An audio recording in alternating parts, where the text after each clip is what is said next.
नमस्कार मंडळी, आज आपण बघणार आहोत तुम्ही केलेल्या गुंतवणुकीवर दर महिन्याला व्याज मिळवून देणारे काही पर्याय जे सर्व वयोगटासाठी आहेत आणि सहजपणे उपलब्ध सुद्धा होतात। तर सुरू करूया आजचा व्हिडिओ। मंडळी, व्हिडिओ सुरू करण्यापूर्वी आपणा सर्वांना एक विनंती आहे की आम्ही पर्सनल फायनान्स म्हणजे गुंतवणूक या विषयावर एक वेबसाईट सुरू केली आहे। म्हणजे ज्यांना व्हिडिओ बघण्याऐवजी वाचनाची आवड आहे त्यांना ही वेबसाईट अतिशय उपयोगी पडणार आहे। त्यामुळे एकदा आपल्या वेबसाईटला नक्की भेट द्या। वेबसाईटची लिंक कमेंट बॉक्समध्ये दिलेलीच आहे, पण तुम्ही ब्राउझरच्या ॲड्रेस बारमध्ये जाऊन investomarathi.in असं टाईप करून एंटर केलं की आपली इन्व्हेस्टो मराठी ही वेबसाईट उघडेल, ज्यामध्ये आम्ही प्राप्तिकर, शेअर मार्केट, बचत योजना, इन्शुरन्स अशा प्रकारच्या वेगवेगळ्या विषयांवर लेख लिहिलेले आहेत। तेव्हा नक्की आपल्या वेबसाईटला भेट द्या आणि आपल्या कमेंट्स नक्की द्या। पहिला पर्याय आहे पोस्ट ऑफिसची मासिक उत्पन्न योजना। ही योजना पोस्ट ऑफिसची एक खूप गाजलेली योजना आहे, ज्यामधून खातेधारकाला दरमहा व्याज दिलं जातं।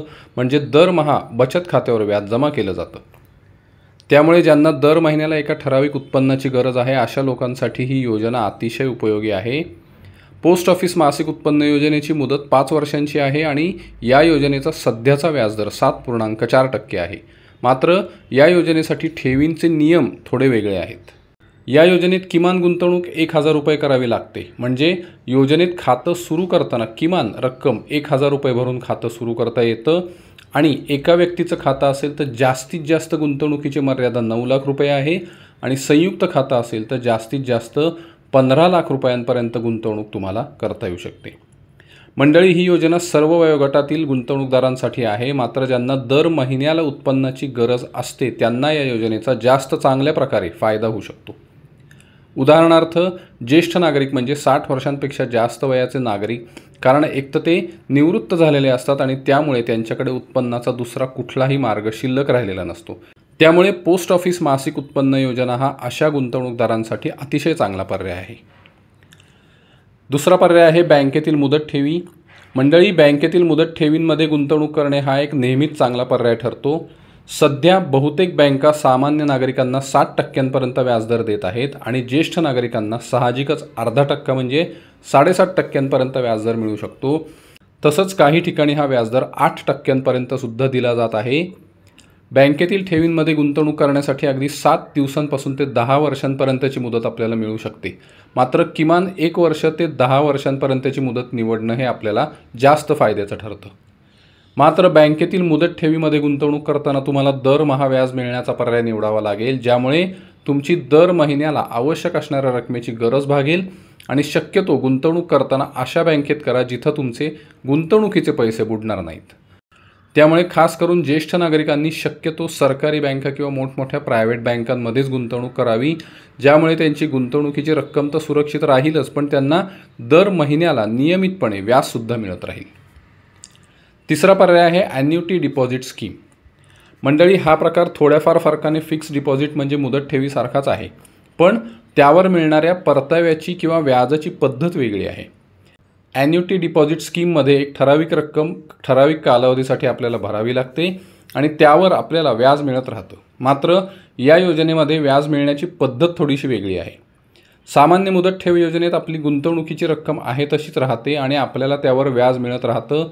मात्र ॲन्युटी डिपॉझिट स्कीममध्ये आपल्याला दर महिन्याला जी रक्कम मिळते त्यामध्ये थोडी रक्कम गुंतवणुकीच्या रकमेतील असते आणि उरलेली रक्कम म्हणजे त्यावर मिळणारं व्याज असतं। म्हणजे एक भाग गुंतवणुकीच्या रकमेतील असतो आणि उरलेला भाग व्याजाच्या रकमेचा असतो।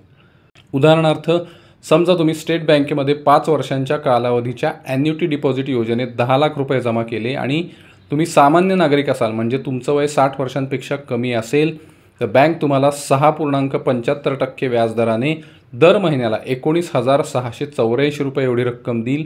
आणि जर तुम्ही ज्येष्ठ नागरिक असाल, म्हणजे तुमचं वय 60 वर्ष किंवा त्यापेक्षा जास्त असेल, तर तुम्हाला 7.25% व्याजदराने दर महिन्याला 19,919 रुपये एवढी रक्कम देईल। मात्र या रकमेतील 13,877 रुपये गुंतवणुकीच्या रकमेतील असतील आणि उरलेली 6,042 रुपये ही व्याजाची रक्कम असू शकते। मात्र मंडळी, तुम्हाला कदाचित असं वाटत असेल की ॲन्युटी डिपॉझिट योजनेमध्ये व्याजापोटी एवढी मोठी रक्कम मिळते आणि मुदत संपल्यावर सुद्धा आपल्याला गुंतवणुकीची रक्कम परत मिळेल, तर तसं या स्कीममध्ये होत नाही। त्यामुळे तुम्हाला इथे खूप महत्त्वाची गोष्ट लक्षात ठेवावी लागेल की तुमच्या ॲन्युटी डिपॉझिट योजनेची मुदत जेव्हा संपते तेव्हा मुदत संपल्यावर तुम्हाला कुठलीही रक्कम परत मिळत नाही, कारण तुमची गुंतवणुकीची रक्कम तुम्हाला व्याजाच्या रकमेबरोबर दर महिन्याला मिळत असते। त्यामुळे ॲन्युटी डिपॉझिट स्कीममधून दर महिन्याला मिळणाऱ्या रकमेतील काही भाग तुम्ही पुन्हा आवर्तक ठेव म्हणजे रिकरिंग डिपॉझिटमध्ये गुंतवत जा। त्यामुळे पुन्हा तुमच्यासाठी एक नवीन रक्कम तयार होईल आणि ती रक्कम तुम्हाला पुन्हा गुंतवता येईल आणि त्यातून पुन्हा उत्पन्नसुद्धा मिळवता येईल। तर मंडळी, आज आपण बघितले असे 3 पर्याय जे तुम्हाला दर महिन्याला उत्पन्न मिळवून देतील। तेव्हा या 3ही पर्यायांचा विचार करा आणि तुम्हाला योग्य वाटेल त्या पर्यायामध्ये गुंतवणूक करा। धन्यवाद।